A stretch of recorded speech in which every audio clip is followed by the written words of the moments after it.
Good evening and welcome to the FITT Show. Financial information for today and tomorrow. I'm Bobby P. Kinzer. And I'm Thomas Doty. And we are the FITT Show, helping our friends and family get their finances in shape. How's everything going, Thomas Doty? Life is good, my brother. There's a lot of turmoil out here, but life is good. Oh, man, there's a lot going on, but ain't nothing happening. Just remember that. It's all white noise, man. It's so good to be on with everybody.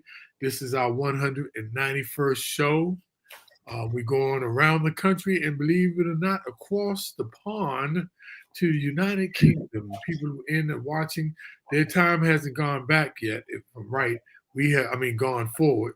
So it normally is 5 hours ahead. We're now just 4 hours ahead. So it's just 12 midnight there now.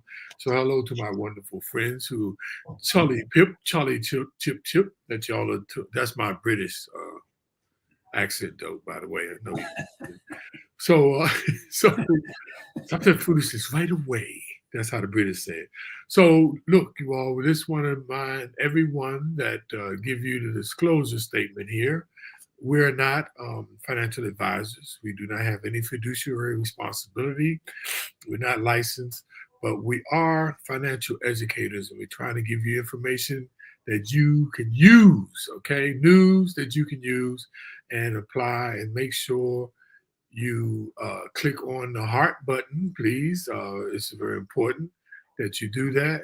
Click on the like button and the heart button as many times as you can, because they don't count them as just the same person. That's how you get access to more people in the algorithms. So we appreciate you can help us there. And make sure you share, right, Facebook Live. And then make sure you subscribe and ask other people to subscribe on YouTube, because we got people from both platforms. So thank you there. Now, we're in a virtual studio. I'm in Bowie, Maryland. Dota's in South Carolina.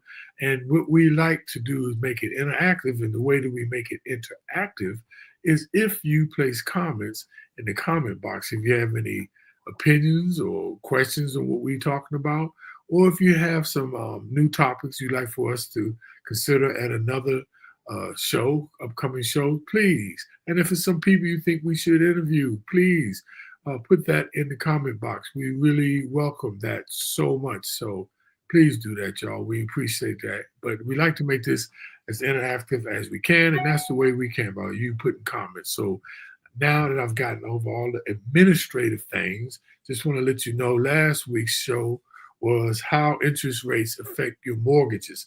We hope that was good, showing that a 1% mortgage increase or decrease can be a major effect on your mortgages or any personal loans. So I hope that was very helpful with you all. But today we're going to talk about something very interesting, and we talked about it before, but it's back on the forefront, on the front of all pages, and is a recession looming? But before we get into that, we're going to open up what we always do. The most hot topic at the top of the show is always the stock market. And recession looming also has a lot to do about the stock market. So, Dope, let's get into that today and give us an update. And we're hoping for some good news from you. You haven't been giving us, you've been the Grim Reaper with the stock. So today we're hoping you're going to give us some fantastic news. Wish I had something for you, but I don't. The market has been crazy up, crazy down. Sorry to hear that. Trying to figure out where it's headed. I mean, if you look at the S&P is pretty flat.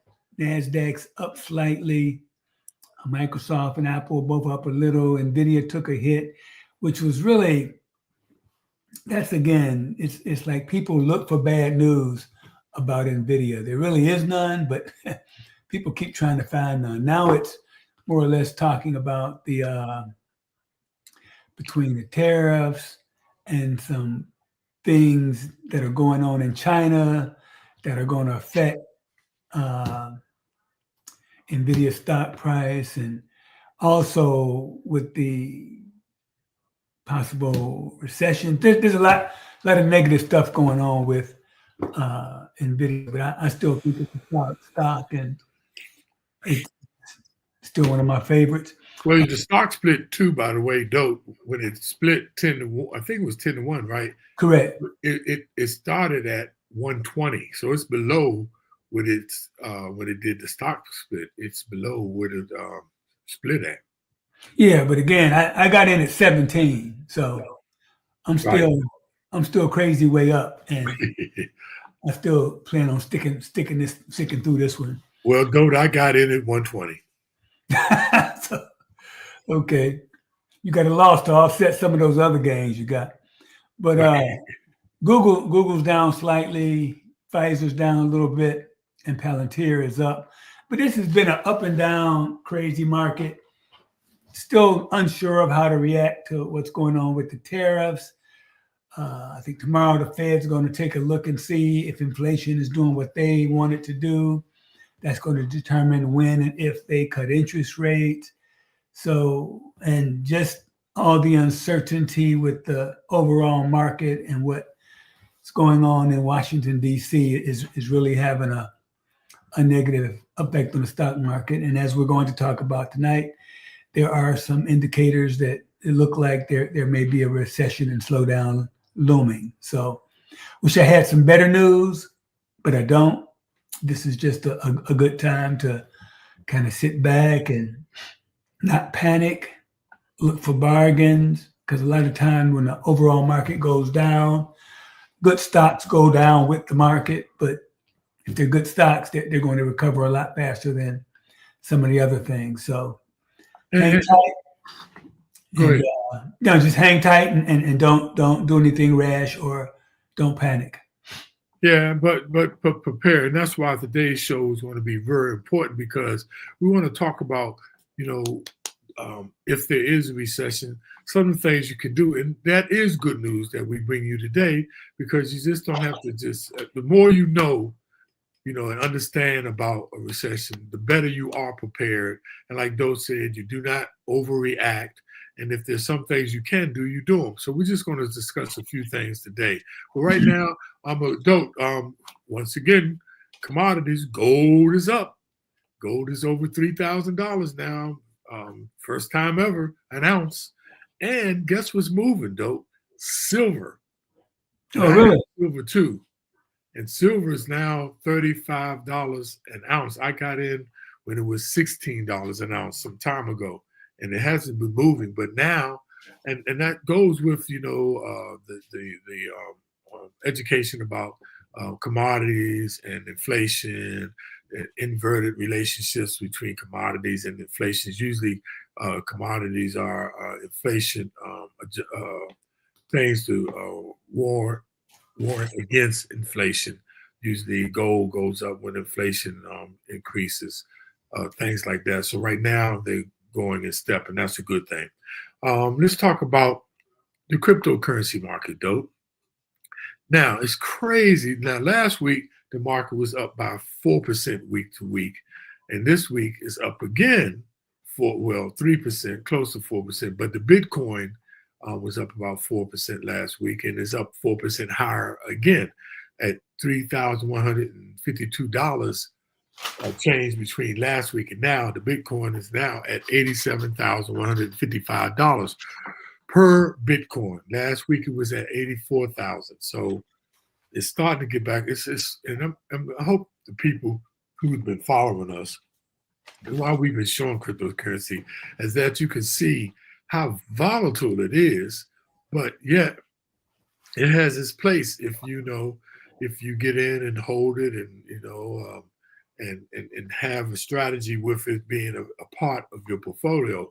Not that it's a major part because you can take a big loss, but if you just put some in that money that you had discretionary income or extra income that you were able to afford to lose, and you can see the other things are they all are staying in step. The top 10 are staying 1, 2, 3, 4. Like Bitcoin is still the number one, and Bitcoin so the actual total cryptocurrency market is 2.8 trillion. It was up to over 3 trillion at one time. And let me just tell you the amount of Bitcoins that are out there so you get an idea. Bitcoin is at $1.7 trillion, though, of that 2.8 trillion. That's over, what's that, half, right? So okay. We say that again now? Okay, the overall cryptocurrency market is 2.8 trillion. Okay. Bitcoin right now is at 1.7 trillion. So it's almost half of the cryptocurrency market. And that's why it's number one. And that's why it sometimes makes sense to, stick with the Bitcoin if you're dealing with cryptocurrency. Not that we're promoting that. I'm just saying, just looking at the numbers, Bitcoin has stayed at number one. All the other ones have been moving around. Ethereum has been staying at number 2 for the longest. That's the smart contracts, which is supposed to give you a little better structure, a little bit of more structure. But they all are speculative. But that's the cryptocurrency market. Just want to let y'all know it's all about the long play. And just as much you know how to get in with this particular investment, you got to also know how to get out, because you can't just sometimes certain platforms or certain cryptocurrency can just exchange it to dollars. Some of them you can't exchange them to dollars. You have to go on 3 or 4 5 different platforms to finally convert it to dollars. And after you pay all those commissions, it doesn't worth it. So beware.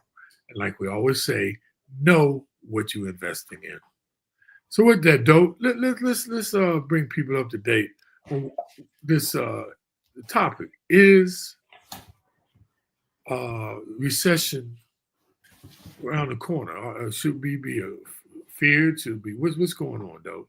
Well, I mean, everybody's kind of worried about a downturn. There's a couple reasons. One, the market has gone like crazy for a couple of years, which is a little bit unusual, but there are some indicators that things are starting to slow down, and we've been very, very fortunate that we've avoided a recession so far. And there's a lot of discomfort with what's going on. Okay, I mean, inflation, we've been fighting that for a while, but it's still not gone away. It's not gotten to the level that the Fed wants it. And you look at mortgage rates, they just have not come down. They're still up between 6 and 7%. And so a lot of stuff saying we're not in a downturn, but the job market is still solid, according to the Federal Reserve. And they actually passed on cutting rates at the last meeting. And so with what's going on with the new administration, they are saying they're going to be pro-growth and try to get the trade situation straightened out, but it's going to be a mess for a while, I believe. And so our market has been resilient, but when you talk to anybody, nobody's comfortable with how things are, and everybody's worried about the health of the economy. And there's just a lot of negative thoughts out there about what's going on as far as everybody's sentiment, as far as how they feel. And so there's really a disconnect between what the numbers say, because sometimes you look at the numbers, they aren't that bad. But if you talk to, I don't think anybody's walking around saying, hey, everything's great. Even guys in the stock market have taken a hit since this new administration got in. So we don't know what it is, but it doesn't feel good. And we got to decide if we are coming upon a recession or not. And the reason why we're having this conversation, you all, because the more you know, the better it is about a recession, so you can be able to do some things, or warm some of the anxieties that you get. Because for one thing, though, a recession is one of the scariest things that are out there for investors, especially the anxieties that how people fear recession, because it can mean lower home prices, lower stock prices, and especially unemployment. And we know we were hearing about a lot of that that's been going on. And it's also very reassuring that a number of things, can cause a recession, just like the COVID crisis or the Arab oil embargo in 1973. Soaring interest rates can cause it, or ill-conceived legislation, such as recently, or not recent, I'm talking about recently, like back in the day in 1930, the Smoot-Hawley Tariff Act, and we talk about tariff today. That almost collapsed the stock market back then. But just remember, y'all, the bottom line is that recessions are a fact of life. As highly unpleasant as they may be, they are inevitable occurrences in any dynamic economy. And if you're prepared, remember the term, if you're prepared for the next recession, there will be plenty of opportunities when the downturn ends. And when I say that, I just want to explain there's just 4 economic cycles. There's the peak, there's the downswing, then there's the bottom, and then there's the upswing. Now, no one can determine when it hits bottom. And that's why it's not good when, like right now, these recessions and buying a lot of high, big ticket items now, because actually as the prices are going down and they keep going down, you might be getting in at a higher price for things. No one can determine these swings, but those are the swings. But what most people try to do, you can't tell the bottom, but you usually can see when there's an upswing. And that's the time, like Dose said, where you can find bargains where they've hit low prices, some of those growth stocks. But we're going to talk about those. But just remember, the more you know about recessions, the better you are going to be equipped to go forward. So let's get into it, though. Yeah, well, let's start with what is a recession, and I think that's a good place to start. And a common definition is 2 consecutive quarters where the U.S. economy has been shrinking, as measured by the growth rate for GDP, or gross domestic product. And so this is kind of let's call it textbook definition, and it applies to not just the U.S., but any country.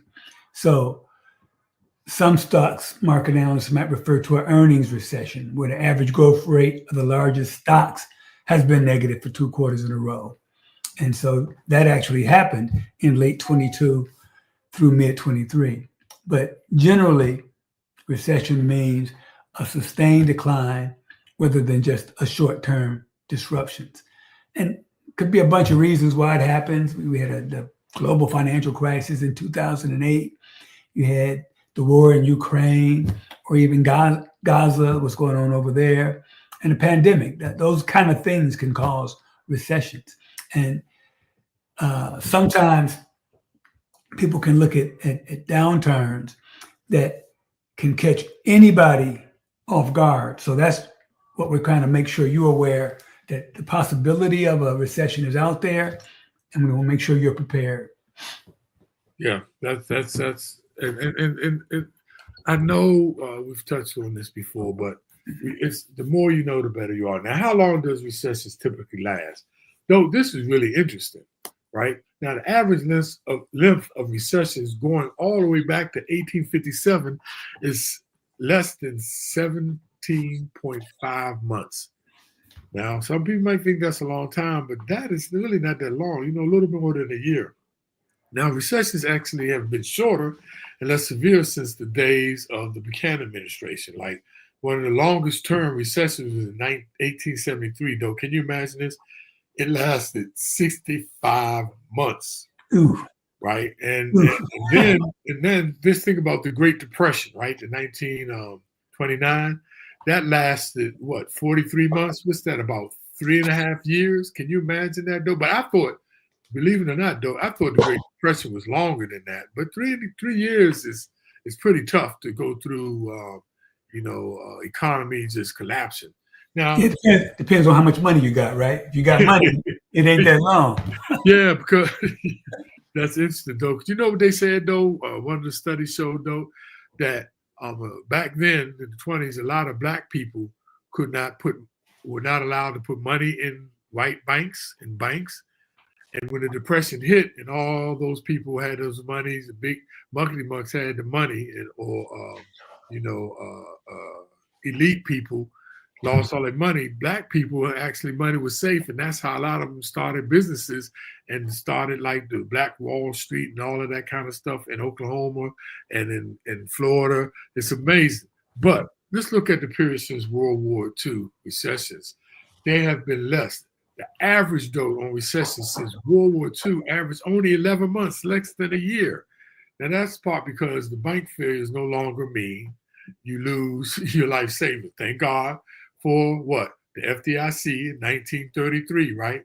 And don't forget, the Federal Reserve has gotten better at managing the country's money supply. So, for all of y'all who think the sky's falling when the markets and everything are declining, and the prices going up. No.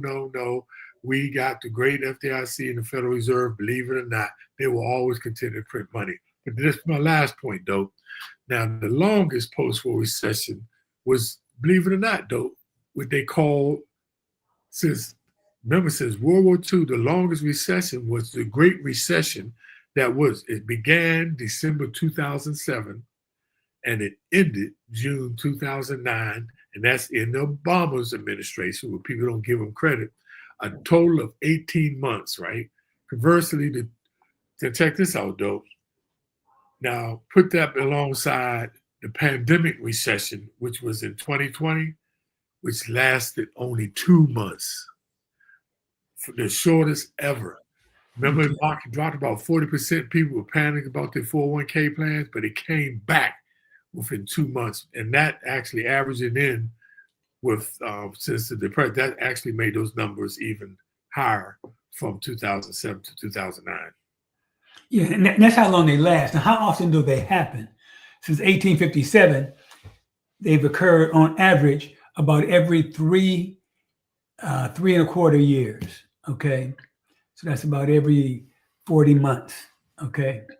And it used to be the government felt that letting them run their course was the best solution. But now you get a lot of government action to try to make them last even less than that. And since the end of World War II, we've had 12 recessions, or an average of one every 6.5 years. So they've kind of been spread out a little bit more. The last economic expansion, starting at the end of the Great Recession, lasted 128 months. By that measure, we were overdue for an economic retraction when the pandemic recession hit. Okay.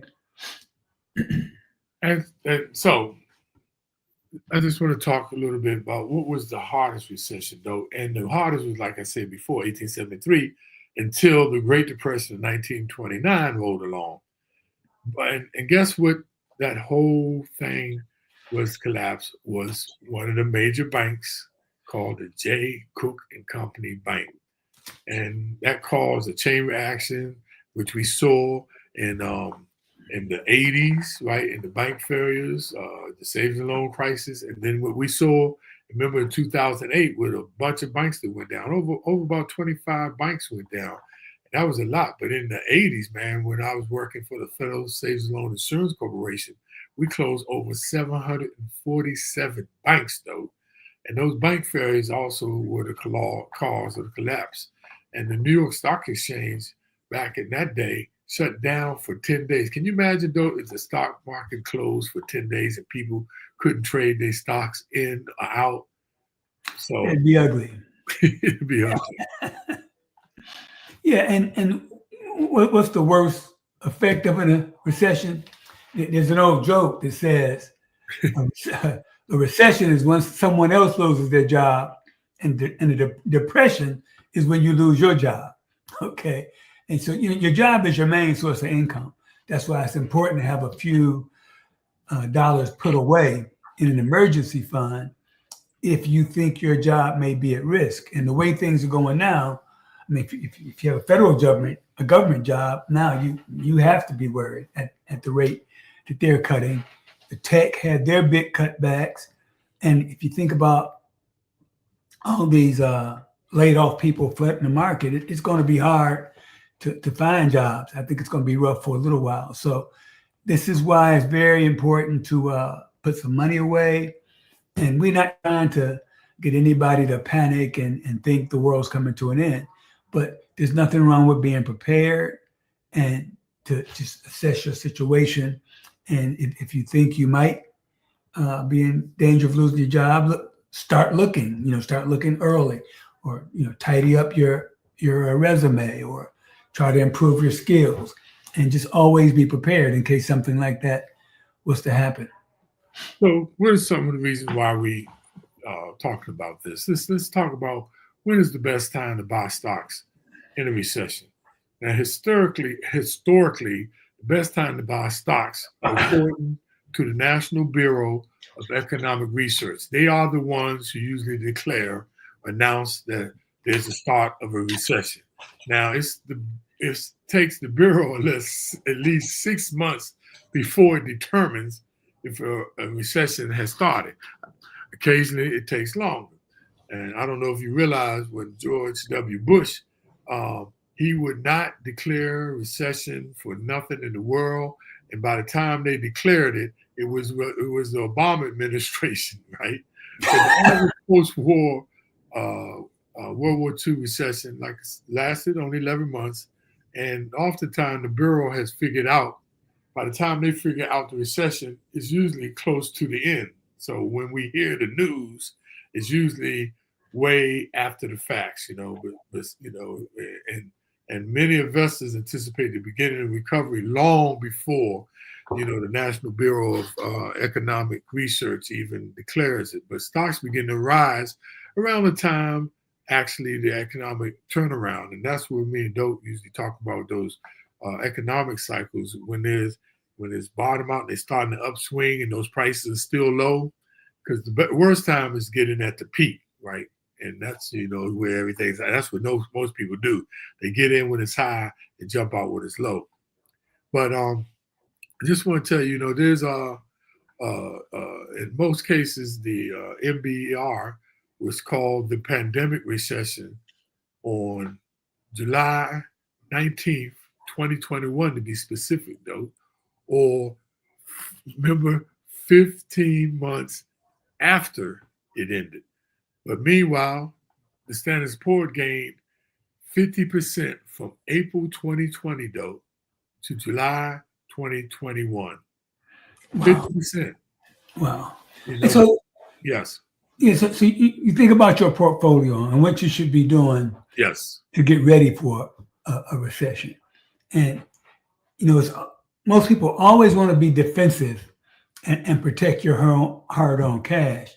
But it's important to note that by investing in recession-proof stocks, you'll probably leave some long-term profits on the table. So, in other words, you want to be smart. You don't want to be overly protective, but you do want to do some things to make sure that all your money isn't at risk. So if you completely ignore growth stocks and startups and tech stocks, then you're going to be disappointed when you don't share in the good times, because things are definitely, if they do go bad, they won't be bad for long.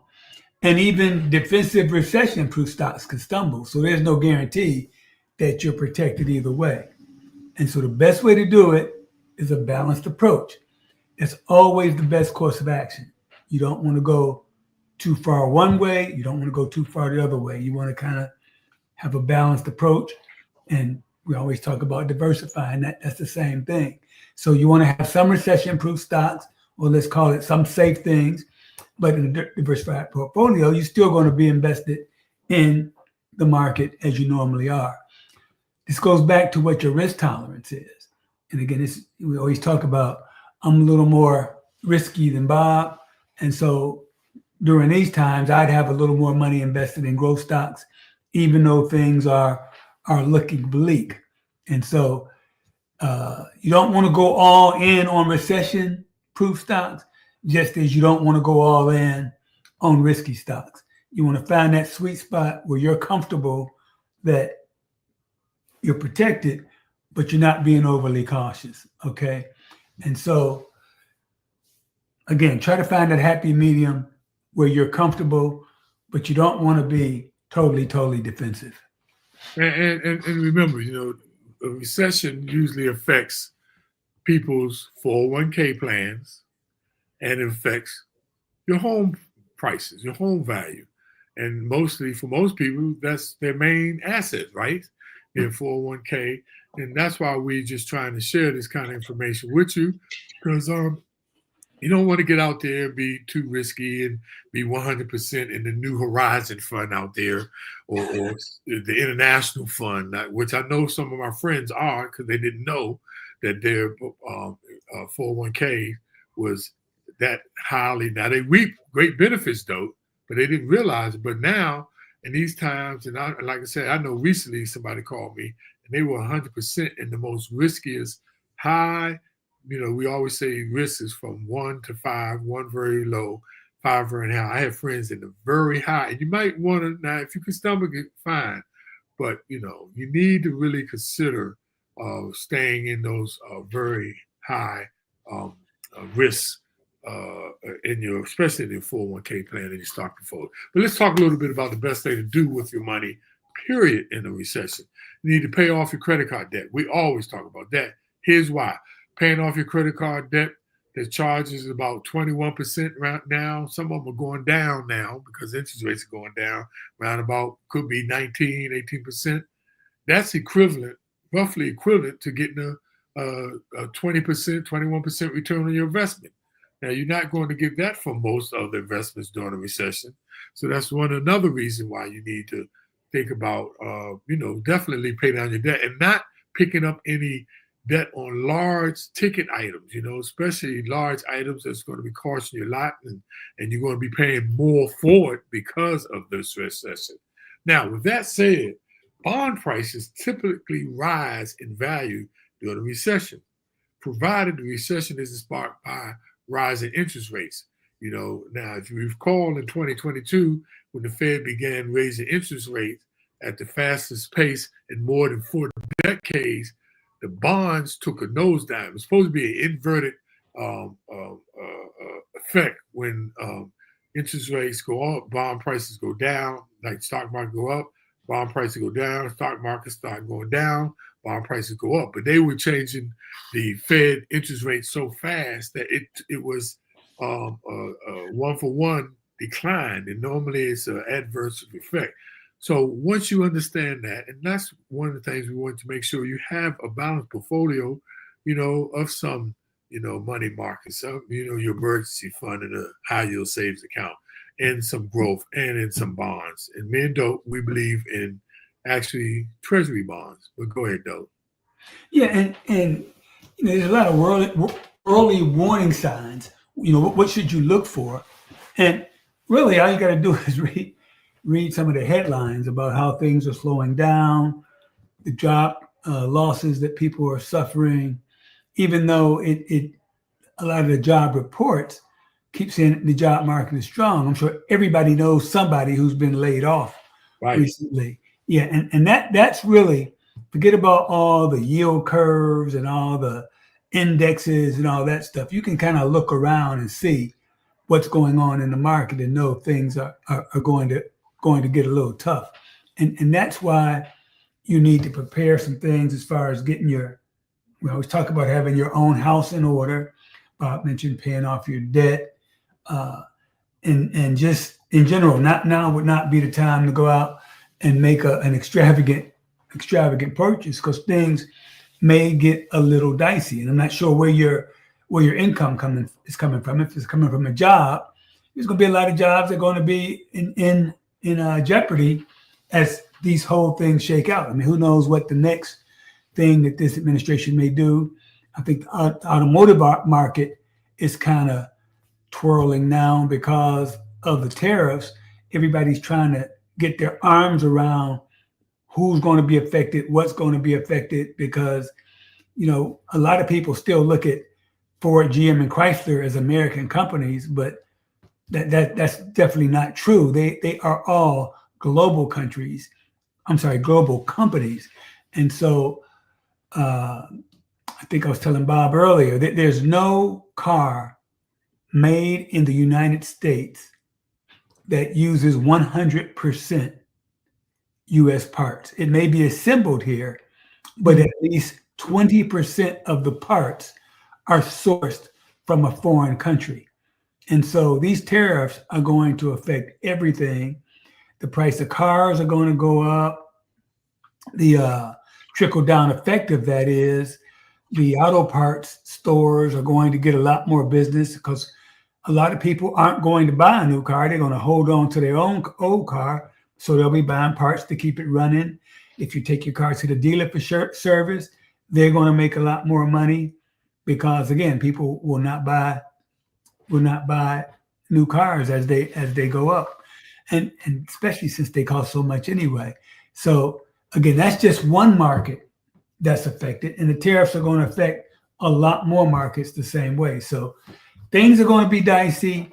Now is the time to make sure your financial house is in shape, and this is when you really ought to be budgeting. We always talk about how you should have a budget, but now is you really should pay attention to where your money's going, understand where your money is spent, and now is not the time to waste money for two reasons. You don't know what's going to happen, and the second reason is because there may be some good opportunities out there in the stock market to buy a very good company at a discounted price. So you don't want to be wasting your money on things that you're spending that you don't have to buy, because you can do a budget and figure out where your money is going and make sure you're not wasting any money, and use that money either to pay down debt, to make investments, to bulk up your emergency fund. Very important to have an emergency fund if you think your job might be affected, because it may take you a little while to find a new one. So just now's the time to get your house in order. Think about what you can do to kind of be cautious financially through these times until things get a little bit better. And this is the point that me and Dote always make, that it is so imperative that you be proactive and get your house in order, because although it could be a shock, it won't be that big of a shock. And a lot of people don't. The economy, man. I came in from London on the Monday night around about 8:30, and man, nobody was out in like the Burger King, the Arby's parking lot. Everybody was in because people start retreating. And I was reading today on an economic report, though, the dollar stores are really taking a hit, because the people in that income strata, right, they are backing off right now, and a large amount of immigrants that shop there are afraid to go there because they might, and so it's really affecting what's happening, though, believe it or not. Places like Walmart are catching on, and they're starting to use more innovative ways to drop their prices, and they're saying more affluent people are now going to the Walmarts. So the economy is shifting, you all. Yeah, and we never get into naming. Yeah, that's right. I'm just saying, but I mean, if you were to say what companies and I'll say what companies I'm looking at right now. I'm looking at companies that people are going to go to good times, bad times, or otherwise. And that's companies like Procter & Gamble that sell so many staples, so many things that people have to have, like toilet paper. There ain't never going to be no shortage of where people don't say, we don't need that, you know. And places like Costco, Walmart, those are things that people are going to go to. What good times, bad times, you know. So again, I'm not naming any stocks as a recommendation. Please don't take it as that. But those are the kind of stocks you should be looking for. Things that are, in a way, recession proof. They may not have crazy growth, but they are staples that people have to have. And so, and just a little minor point though. In these times, they got stocks which are called cyclical stocks. Like the economy tends to run in cycles, and some of the businesses do well when these are booming, but suffer mightily when recession strike. And they'll call cyclical stocks because they're very sensitive to trends in business and consumer spending. For instance, think of hotels who depend on strong traveling. Like we just was talking, automakers that sell high-priced cars, or retailers that depend on America taking frequent trips to the mall. Now the other stocks that do well are like defense sector stocks, you know, and those are called, like, back to your point, though, stalwart stocks like electric utilities. You know what I'm saying? Those are called staples. Your soap and packaged foods, like you talked about, Procter & Gamble and packaged foods, and you don't stop turning on the lights or showering or eating pasta because the economy is a bit rough. After all, defense stocks depend on the strong baseline demand through the cycle. So those are some of the things, you know, just like to talk about. In the cash reserves, you definitely need to make sure you have a good emergency fund. And one other note I just want to share, we talked about it before. Dividends in these times, large companies with staple profits often spread wealth, regular and dividends. We've talked about that before. We'll have another show about dividends. Everybody talk about compounding interest, but sometimes we miss compounding dividends. And this flow of profits back to shareholders, which sweetens the total returns, which is nice, is usually established in these times of recession, because they want to attract you and keep you in their stocks. But those are just a few things that I want to throw out there, though. So, yeah, and I mean, even Pfizer, I mean, that's the one stock hasn't moved a whole lot, right? Hasn't moved a lot at all, but it pays a dividend that's almost 7%. And so, wow, if the stock doesn't, that's pretty big, though. Yeah, 6.88. It's almost 7%. So if the stock doesn't go up at all, I still sit on 7% guaranteed dividend, and I'm hoping the stock value is going to go up. But if it doesn't, I'm really happy. I'm not overly happy, but I'm happy making 7% in dividends. And as we always tell you, dividends get favorable treatment in the tax. Yes. In taxes. That's another thing a lot of people don't understand. Dividends, capital gains get favorable treatment in our tax code. So I'm getting a 7% dividend, almost 6.88, and I get favorable tax treatment. I think and so I'd like for the stock to go up, but if it doesn't, I'm still okay. And again, that's a stock that I think is undervalued.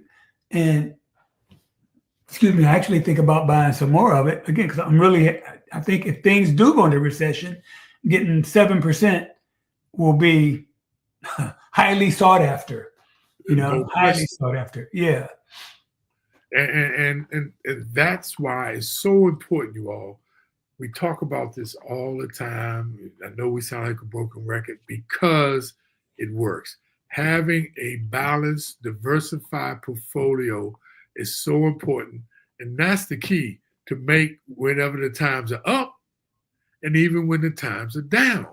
And that's why if you have some discretionary income, and we talk about dollar cost averaging, put $50 a month into buying index fund, and you'll buy when they're lower, you get more. You may get less when it's higher, but when it pans out, you will have that many more. And no matter how the market is going, you're going to make out on the downside. And that's how wealth has been accumulated, y'all. It's not because of people are inheritance. The majority of wealth has been because of people having the information and knowing what to do. And that's what this show is all about. Just trying to provide you some information that you can better your future lifestyle, and not just for you, but for your kids and your kids' kids, y'all. We need to start thinking that way. A lot of people, I know y'all afraid of the stock market. We get that, but that's not the only place. You know, you got high yield savings accounts. You got bonds. There's no excuse to use with the stuff we use. So with that, I'm pumped up tonight, though. You can see I'm pumped up about this because, you know, I just want to say this last thing. Taking action is so important, you all. There's been studies about what is it called? Financial literacy studies, global studies showing that people now are having access to the information which they never did before. You know, we're getting more access to it, but people are not applying it. And that's what we always talk about on the show. Just don't, once you learn what you learn, what's the next step? You got to learn how to apply what you learn. So please take action, y'all. That's all we say. Dope. Let's go to the summary and takeaways because, as always, we had 20 pounds of knowledge in a 10-pound bag. So, questions on you, buddy. Be prepared. There's our great friend and colleague Kevin Cato used to always say, "I will prepare, so when my time comes, I will be ready." So be prepared, you all. Do the things, make the adjustments you need to make. Don't be taking on higher spending. Look at your budget. Make sure you stick to it. Yeah, and next is don't overreact. And again, we aren't trying to scare you with thoughts of a possible recession. We're just trying to get you to understand that it may happen and you can do what you need to do. And really, if you're doing the things that we recommend as far as a budget, as far as taking advantage of discounts, as far as negotiating prices, negotiation things you spend money on. If you're doing all those things, you'll be ready. You won't have to get ready. And so just don't overreact. Don't think the world's coming to an end, because it's not. No matter how bad things get, in every situation in history, they have turned around and gotten better very quickly, and things have gone on positively. So don't overreact. Hey, look for opportunities, you all. Remember, one man's failure is another man's success. One man's, junk is another man's treasure. Look for opportunities. Like I said, when recession comes, stocks go down, prices go down, interest rates go down on certain items and stocks that were once had a higher cost per share becomes more affordable. Make sure you look for those opportunities. Look at read the Kiplingers like we use. We use Kiplingers. We use smart money. We use so many different places that we get our information, because there's a lot of opportunities that can occur when we have these recessions that are looming. Yeah, and next is stick to your plan. And that's assuming you have a plan, which is the most important part. Right. But if you do have a plan and you're doing the things that we recommend, you have a diversified portfolio, you're investing constantly, then there's no reason to change anything, make any wholesale changes. Just stay the course and wait for this thing to blow over, and things will be fine. And lastly, the more you know about recessions, the better. That's all our show is about, providing you with information. We're not trying to tell you what to buy, when to buy, who to buy, but we're just trying to provide you information so that you can make a sound decision. And that's what, this show is all about, trying to provide. And like I said before, you all, these are just items that we are concerned about. Today's is there a recession looming came up because it is important, because we're right there on the cusp again. A lot of people don't understand. And we figure the more you understand, the better you be. So with that, I want to thank everybody. Roll call, Rodney Madison, the noteexperience.com. Please go out there, you all, to look at an alternative investment, especially in these particular times. Learn how to hold mortgage notes and make money from them. Carl Chapman, my brother, Carl Chapman has been with us since the beginning. My good brother, thank you for sticking with us. What's up, Garnett Nickens, FDIC's finest, and Modestine down there in Lexington, not Kentucky, but South Carolina. We hope you all enjoying your retirement down in Lexington, South Carolina. And then hello to, and dope, I'm in full force. My sisters got my back. Linda, Gloria, and Nolia, and that's their actual age. It progresses from the oldest to the youngest. Linda is the oldest. Gloria's next, and then there's Nolia. No, I'm not going to reveal your ages because I know how y'all feel about that. But let me tell y'all, you look marvelous, and it's not what your age is; it's how you look, and you look marvelous. Thank you. Oh, wait a minute. I can't forget my wonderful college mate and friend and colleague, Pam Hill, one of the directors of the Phyllis Wheatley YWCA in Washington, D.C., doing great work for women that live there, though, in that building. And Pam is one of the director, for some years. And thank you for all the work you do in your service, Pam Hill. And Pam, we went to University of the District of Columbia all the time, and she used to get mad because she got A's, but I got A pluses. No, I'm just kidding. I know she's going to get me on that. So thank you all. And dope. This quote of the day comes very close to my heart, and I hope you understand this one, y'all, because in these times, remember, there's a lot of fraud, a lot of identity theft, because they know people are panicking and frustrated, and so many people are trying to sell you get rich schemes or trying to scam you. But so this one is very, Pam said you did. This one is very important to me today, though. And I hope you get this. This is a deep one, though. You got to prepare. Okay, I'm ready. Are you ready? Be careful when a naked person offers you their shirt. I get it. Have a good day, lady. I'm with you. That's a good one. I'm okay. You okay with that? Okay with when that. I meet your approval, you just know it makes my day, big brother. Look, you all, 192nd show next week. We love y'all. Please tune in. Look, put comments in there for new shows or topics you'd like for us to cover. We are open to them, and anybody want to come on, we are open to you coming on our show and discussing your situation or giving some tidbits for people to increase their wealth. So thank you all, and have a great rest of the week. Peace.